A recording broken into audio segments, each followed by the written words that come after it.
하나님이 나올 수밖에 없는 이야기를 가진 민족들, 이게 유대인들이었습니다. 그런데 이런 유대인들을 향해 베드로는 너희가 믿는 하나님이 나사렛 예수를 주인과 구원자가 되게 하셨다라고 선포합니다. 근데 이 베드로의 선포에 유대인들은 마음에 큰 찔림을 받습니다. 놀라고 두려워하고 당황했습니다. 왜냐? 정말 자신들은 나사렛 예수를 구원자로도 주인으로도 여긴 적이 없기 때문이죠. 복음이 외쳐지는 현장이 있다는 것은 하나님이 세우신 나사렛 예수가 주인이며 구원자라는 사실을 믿을지 거부할지 둘 중에 하나만 결정하는 자리가 열렸다는 것입니다. 즉 복음이 외쳐진다는 것은 소속을 묻는 것이기 때문입니다. 넌 어디에 속했느냐를 묻는 거기 때문입니다. 내가 하나님께 소속되어 있지 않으면 소속되어 있지 않다는 걸 인정하게 되는 게 회개입니다. 사람에게는 죄, 죽음, 이것이 그들이 소속된 운명이며 현실이었습니다. 사람은 태어날 때부터 하나님과 상관없이 살았습니다.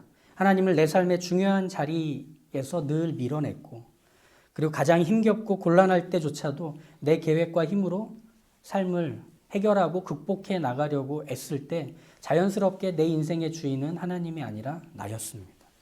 복음이 외쳐진다는 건 그게 전부가 아니라고 말해주는 겁니다. 너희에게 자연스러운 게 죄와 죽음일지는 몰라도 그렇게 소속되어 있는 것은 너희의 전부가 아니라고 복음이 말해주는 겁니다. 그러면서 또 다른 소속을 이야기한다는 거죠. 즉 복음이 외쳐진다는 건 이런 겁니다. 하나님이라는 소속을 너희는 기억하라. 그리고 이 복음이 외쳐지도록 하시는 하나님을 떠올리게 이 복음은 선포되고 있는 겁니다. 이 하나님이 누구시기에 그럴까요? 그 하나님은 죄와 고통과 죽음이라는 소속만을 운명으로 여긴 인생들에게 그들을 구원하여 생명과 하나님께 소속된 자유와 소망의 자리로 옮겨내시는 이 하나님의 의지가 복음 안에 담겨 있어서 외쳐지는 겁니다. 그래서 사도행전의 시작부터 그 일이 일어나는 겁니다.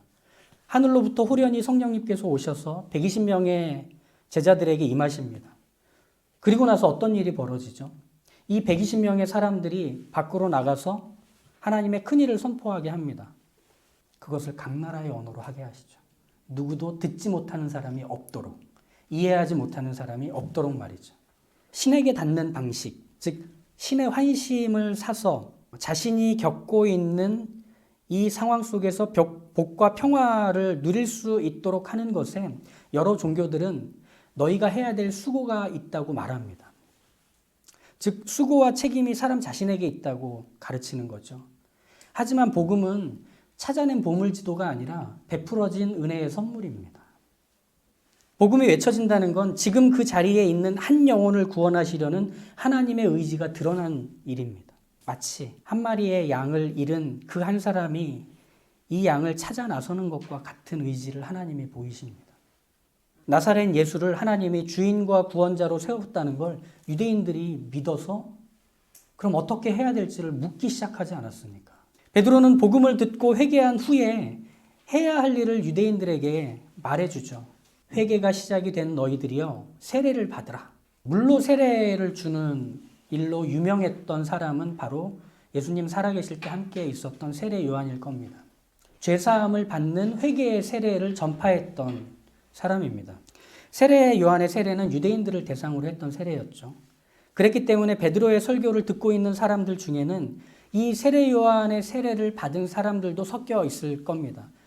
세례 요한이 베풀었던 이 세례를 조금만 더 말씀드리면 하나님께 죄를 회개한 사람에게 하나님이 용서를 해주셨다라고 하는 일종의 보증처럼 주는 정결 예식이었습니다. 순서는 이렇게 돼요. 회개를 촉구했던 세례 요한의 말을 듣고 죄를 인정하고 회개합니다. 그러면 회개한 후에 세례 요한이 죄 용서를 받았다는 물 세례를 베풉니다. 그러면 하나님께 나갈 수 있는 상태가 회복되었다는 것을 확인하고 이제 그들은 돌아가는 거죠. 이게 세례 요한이 베푼 물 세례의 순서입니다. 세례 요한이 베풀었던 세례의 목적은 그러면 뭐냐면 하나님께 죄를 인정하고 회개하라는 촉구, 이게 그 세례의 목적이었습니다. 베드로도 그렇게 얘기를 한 거죠. 회개해라. 너희가 잘못했다. 그리고 세례를 받아라. 같은 흐름이죠. 세례 요한이 했던 것과 베드로가 했던 것은 같은 얘기인 듯 보입니다. 하지만 베드로가 말한 세례와 세례 요한이 베푼 세례는 두 가지 면에서 다릅니다. 첫 번째는 회개한 내용의 차이가 있습니다.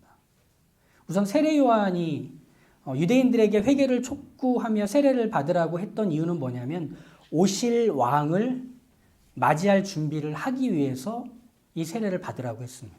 반면에 베드로는 오실 왕을 준비하라고 세례를 받으라고 한 게 아니라 오신 왕을 모르는 걸 회개하라고 한 겁니다. 그럼 이 세례는 그 오신 왕에게 소속될 것인지 그렇지 않은지를 확인시켜주는 예식이 되는 겁니다.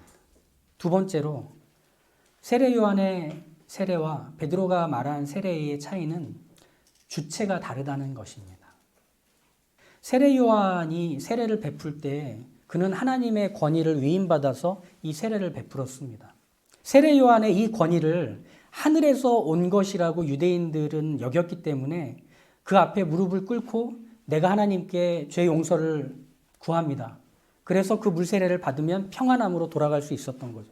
반면에 베드로가 말하고 있는 이 세례는 베드로 자신이 권위를 갖고 베푸는 세례가 아닙니다. 베드로가 말하는 세례에는 그 권위가 예수 그리스도의 이름에 있습니다. 즉 예수 그리스도의 이름의 권위라는 것은 무엇을 담고 있느냐면 죄인에게 죄 용서를 해주는 권위가 있답니다.